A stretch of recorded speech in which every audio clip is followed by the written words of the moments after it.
Assalamualaikum warahmatullahi wabarakatuh. Kami dari kelompok 5, kami akan menjelaskan tentang ijaroh dalam sistem perbankan syariah. Apa itu ijaroh? Al-ijaroh berasal dari kata al-ajru yang berarti al-iwadu atau ganti. Menurut pengertian syaro, al-ijaroh adalah suatu jenis akad untuk mengambil manfaat dengan jalan pengganti. Al-ijaroh adalah akad pemindahan hak guna atas barang atau jasa melalui pembayaran upah sewa tanpa diikuti dengan pemindahan kepemilikan atas barang itu sendiri. Selanjutnya ada rukun dan syarat ijaroh. Untuk rukun sendiri, yang pertama pelaku akad, yaitu mustajir atau penyewa yang merupakan pihak yang menyewa aset, dan mujir atau muajir atau pemilik, yaitu pihak pemilik yang menyewakan asetnya. Yang kedua, objek akad, yaitu ma'jur, aset yang disewakan, dan ujroh, harga sewa. Yang ketiga, sigot, yaitu ijab dan qabul. Untuk syarat ijaroh, yang pertama, transaksi ijaroh ditandai dengan adanya pemindahan manfaat. Jadi, dasarnya prinsip ijaroh sama saja dengan prinsip jual beli, namun objek transaksinya adalah jasa. Yang kedua, pada akhir masa sewa, bank dapat saja menjual barang yang disewakan kepada nasabah atau al-ijaroh muntahiyah bitamlik, sewa yang diikuti dengan perpindahan kepemilikan. Yang ketiga, ada harga sewa dan harga jual disepakati pada awal perjanjian antara bank dan nasabah. Untuk ijaroh dari segi objek terbagi menjadi dua. Yang pertama, ijaroh ala al-manafi'i, sewa atas manfaat barang. Ijaroh ala al-manafi'i adalah ijaroh yang menjadikan manfaat dari barang sebagai objek akad, misalnya rumah, kendaraan, dan lain sebagainya, dengan imbalan yang akan diterima si pemilik objek berupa ujroh atau fee. Yang kedua, ijaroh ala al-amal, sewa atas suatu pekerjaan. Ijaroh ala al-amal adalah ijaroh yang berkaitan dengan pekerjaan dengan imbalan yang diterima berupa al-ajr yang berarti upah. Untuk tahapan pelaksanaan ijaroh terdapat beberapa poin. Yang pertama, adanya permintaan untuk menyewakan barang tertentu dengan spesifikasi yang jelas. Yang kedua, wa'ad antara bank dan nasabah. Yang ketiga, bank syariah mencari barang yang diinginkan untuk disewa oleh nasabah. Yang keempat, bank syariah menyewa barang tersebut dari pemilik barang kepada bank syariah. Yang kelima, akad antara bank dengan nasabah untuk sewa. Yang keenam, nasabah membayar sewa di belakang secara angsuran. Yang ketujuh, barang diserah terimakan dari bank syariah kepada nasabah. Yang terakhir, pada akhir periode, barang diserah terimakan kembali dari nasabah ke bank syariah yang selanjutnya akan diserah terimakan ke pemilik barang. Aplikasi ijaroh pada lembaga keuangan syariah. Akad yang digunakan oleh lembaga keuangan syariah, terutama perbankan syariah, dalam operasinya merupakan akad-akad yang tidak menimbulkan kontroversi yang disepakati oleh sebagian besar ulama dan sudah sesuai dengan ketentuan syariah untuk diterapkan dalam produk dan instrumen keuangan syariah. Akad-akad tersebut meliputi akad-akad untuk pendanaan, pembiayaan, jasa produk, jasa operasional, dan jasa investasi.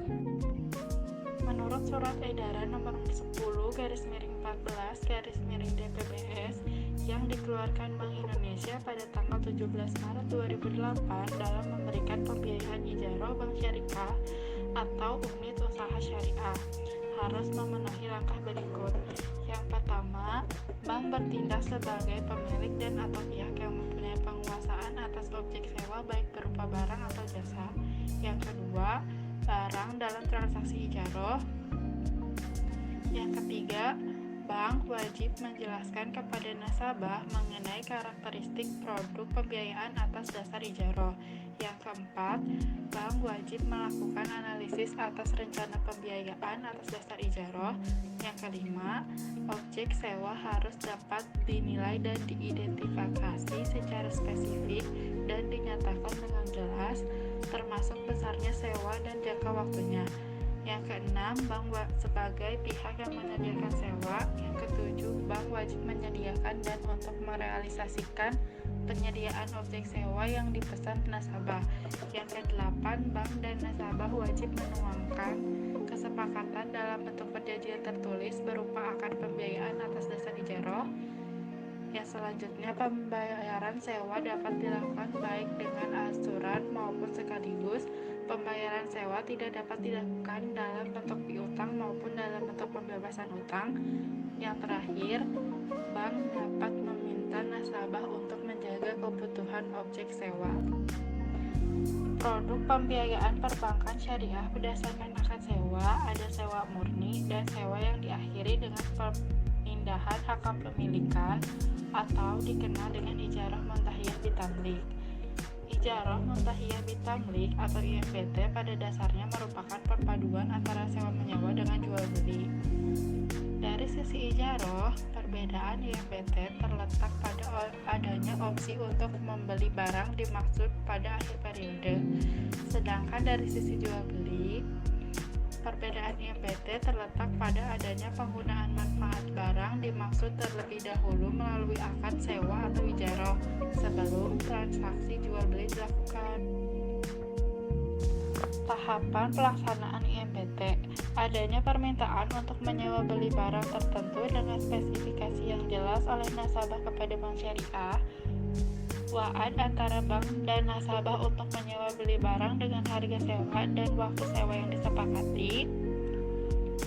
Bank syariah mencari barang yang diinginkan untuk disewa beli oleh nasabah. Bank syariah membeli barang tersebut dari pemilik barang. Bank syariah membayar tunai barang tersebut. Barang diserah terimakan dari pemilik barang kepada bank syariah. Akad antara bank dengan nasabah untuk sewa beli. Nasabah membayar sewa di belakang secara angsuran. Barang diserah terimakan dari bank syariah kepada nasabah. Yang terakhir, pada akhir periode dilakukan jual beli antara bank syariah dan nasabah. Selanjutnya di sini saya akan membahas mengenai model pembayaran akad ijaroh. Model pembayaran akad ijaroh yang lazim digunakan di industri keuangan syariah dibagi menjadi dua, yaitu contingent to performance dan not contingent to performance.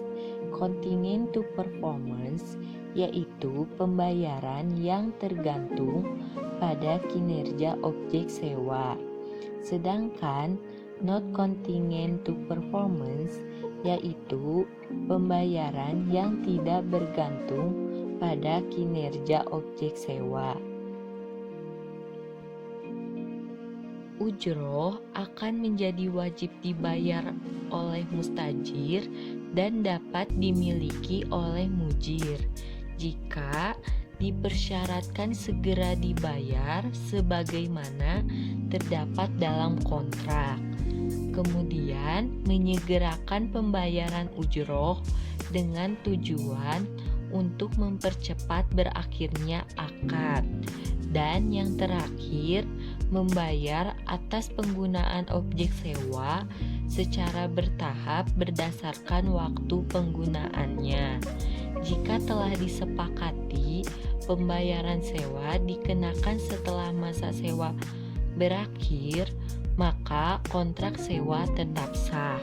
Kepemilikan ujroh mengikuti kepemilikan sewa, sedangkan kepemilikan manfaat mengikuti perjalanan waktu. Menetapkan penyerahan objek sewa dapat mengikuti perkembangan masa atau dari waktu ke waktu. Namun hal tersebut sangat susah diterapkan. Oleh karena itu, maka ditetapkanlah bahwa pembayaran sewa mengikuti hari atau mengikuti peringkat. Dan metode tersebut telah didasari pada dalil istisad. Kemudian, kapan berakhirnya akad ijaroh? Akad ijaroh berakhir ketika objek hilang atau musnah. waktu perjanjian berakhir, pembatalan oleh kedua pihak yang berakad. Kemudian, menurut ulama Hanafiyah, akad ijaroh berakhir ketika salah satu pihak yang berakad meninggal, sebab akad ijaroh tidak dapat diwariskan. Sedangkan menurut jumhur ulama, akad ijaroh tidak batal atau berakhir dengan wafatnya salah seorang yang berakad, karena manfaat dapat diwariskan dan ijaroh sama dengan seperti jual beli, yaitu mengikat kedua belah pihak. Dan yang terakhir, akad ijaroh dapat diubah, diperpanjang, dan dibatalkan berdasarkan kesepakatan kedua belah pihak. Berdasarkan pembahasan mengenai ijaroh dalam sistem perbankan syariah, dapat kita simpulkan ijaroh adalah akad pemindahan kepemilikan atas suatu barang atau jasa dalam waktu tertentu melalui pembayaran sewa atau upah, tanpa diikuti dengan pemindahan kepemilikan barang itu sendiri. Konsep ijaroh pada bank syariah sama seperti sewa menyewa pada umumnya. Namun yang membedakannya yaitu pada bank syariah ada suatu sewa yang pada akhir masa kontrak diberikan pilihan kepada nasabah untuk memiliki barang tersebut atau tidak. Biasanya disebut dengan sewa beli. Produk pembiayaan perbankan syariah berdasarkan akad sewa menyewa terdiri dari sewa murni dan sewa yang diakhiri dengan pemindahan hak kepemilikan atau yang disebut dengan ijaroh muntahiyah bitamlik. Ijaroh muntahiyah bitamlik pada dasarnya merupakan perpaduan antara sewa menyewa dengan jual beli. Sekian yang dapat kami sampaikan. Mohon maaf apabila ada kesalahan. Wassalamualaikum warahmatullahi wabarakatuh.